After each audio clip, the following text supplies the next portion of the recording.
Hello guys, আপনারা সবাই আমরা হচ্ছে কোন অভাগী অনেক কষ্টের মানে কন্টেন্ট ক্রিয়েটর, কিন্তু আমাদেরকে লাইক দেয় না, কেউ ভালোবাসা দেয় না, কেউ লাইক দেয় না।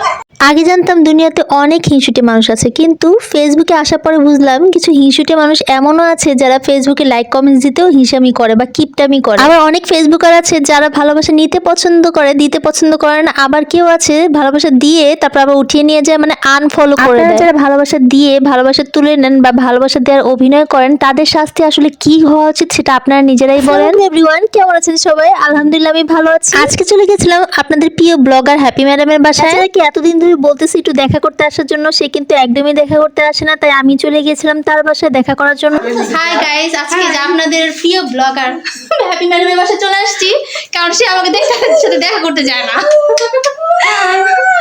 দেখেন দেখেন কি একটা অবস্থা, মনে হয় যেন বউ মানে মেয়ে দেখতে আসছি, এইভাবে করে আমার জন্য নাস্তা নিয়ে আসতেছে। আমাদের এই ম্যাডামের সাথে অনেক দিন পরে দেখা হইলো, মানে বলতে পারেন 5 থেকে 6 বছর পরে। আসলে আমরা একসাথে এক স্কুলে জব করতাম, কিন্তু এতদিন আর দেখাই হয় নাই। তারপর আমার যখন পেজ খুললাম, তারও যখন পেজ খুললো, তখন একটা ভালো একটা বন্ডিং তৈরি হয়ে গিয়েছিল আমাদের মাঝে। নিজেরা যেরকম থাকি, মানে হচ্ছে যে আমার যদি পেজ থাকে বা অন্য কারো পেজ থাকে, তাদের সাথে দেখা করতে অন্যরকম একটা ফিলিংস কাজ করে, কারণ আমি দুটো কথা তার সাথে শেয়ার করতে পারি। আজকে এত সুন্দর করে চা বানিয়ে দিয়েছে হ্যাপি ম্যাডামের হচ্ছে কি শাশুড়ি। মাশাআল্লাহ, আল্লাহ তাআলা সবার জীবনে এরকম ভালো একটা শাশুড়ি দেখ। হ্যাপি ম্যাডাম, আপনার শাশুড়িকে অনেক অনেক ধন্যবাদ। তাদের বাসায় যে দেখলাম, তার শাশুড়ি কিন্তু একদম নিজের মায়ের মতো আদর করে। এই যে দেখেন, আমি তার বাসায় গল্প করতে গিয়েছি আর তার শাশুড়ি আমাকে চা বানিয়ে খাওয়াচ্ছে, কিন্তু আমি একটু মোগলাইও খাচ্ছিলাম। ম্যাডামের বাসায় যে আমরা অনেক গল্প করলাম, সাথে কিন্তু অনেকগুলো টিকটক করেছি। যারা আমার সাথে টিকটকে অ্যাড আছে তারাই সেটা দেখতে পারবা। আসলে ফেসবুক পেজে এটা দেওয়াই হয় না, আসলে সময় একদমই কম ছিল, বেশিক্ষণ আমি বসতে পারিনি, কারণ আমি একদম সন্ধ্যার পরে গিয়েছি আর জলদি জলদি বাসায় আসার তারা ছিল। আমার সবসময় একটা কথাই মনে পড়ে, যদি আমার পেজ আপুদের বাসাগুলো আশেপাশে থাকতো তাহলে আমরা সবাই মিলে একসাথে ব্লগ তৈরি করতে পারতাম, কিন্তু আসলে পেজ আপুদের বাসাগুলো অনেক অনেক দূরে, তাদের সাথে একদম দেখাই হয় না। একটা জিনিস খুবই ভালো লাগে যে হ্যাপি ম্যাডামও পেজ খুলেছে,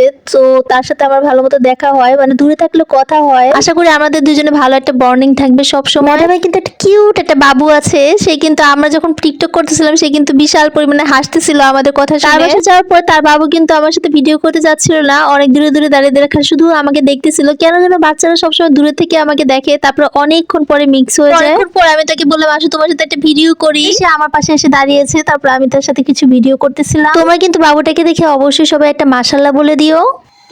এই কই যান, দাঁড়ান দাঁড়ান, কি ভালোবাসা একটু দিতে পারেন না? এত হিংসা করেন কেন? একটু ভালোবাসা দিলে কি হয়? ভালোবাসা দিতে কি টাকা লাগে? টাকা লাগে। হ্যাঁ, ভালোবাসা দিতে কি টাকা লাগে? এত ভালো কিপটামি করেন কেন? আপনার হচ্ছে ডিজিটাল কিপটা। একটু ভালো আছেন, ঠিক আছে? একটু লাইক দিবেন, কমেন্টস দিবেন, এরকম ভালোবাসা দিবেন, মনটা জুড়ে যাবে। যারা যারা ভালোবাসা দিবেন তাদের বাসা যে আমিও ভালোবাসা দিয়ে আসবো, চা নাস্তা খেয়ে আসবো, চা নাস্তা পাঠায় দিব। আমরা আসলে অনেক আস্তে আস্তে কথা বলতেছিলাম, কারণ পাশে আন্টি কিন্তু আমাদের পাশেই বসেছিল, তো উনি শুনলে কি মনে করবে, এর জন্য খুব আস্তে আস্তে কথা বলতেছিলাম। আর শুনেন, আপনারা যারা আমাকে ফলো দিতে চান না তাদেরকে আমিও দিব না, আই ডোন্ট কেয়ার। ম্যাডাম, আপনার সাথে দেখা করে অনেক অনেক ভালো লাগলো। অবশ্যই একদিন আমার বাসায় আসবেন, অনেক অনেক গল্প আর চা খাওয়া হবে। কষ্ট করে আমার ভিডিওটা দেখতেছেন, তারা একটা লাইক কমেন্ট শেয়ার করে দিন। Thanks for watching, tata.